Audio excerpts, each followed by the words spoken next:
Hi guys, today I've got this pretty nice multimedia projector.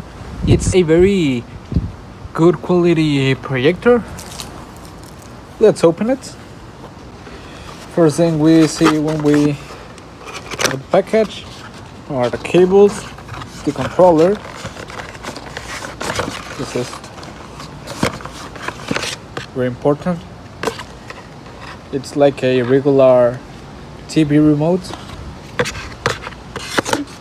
And there's the projector. So let's take it out of the box and we'll set it up in a bit. Okay, so this is the projector.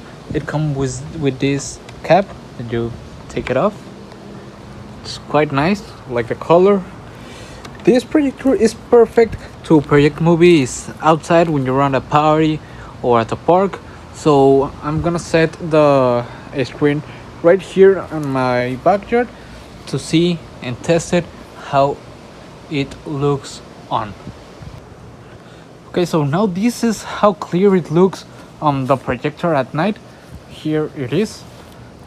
I'm outdoors and as you can see it looks very clear.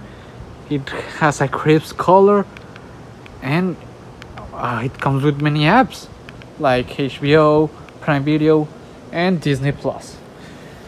I will actually recommend it. It's a very nice buy.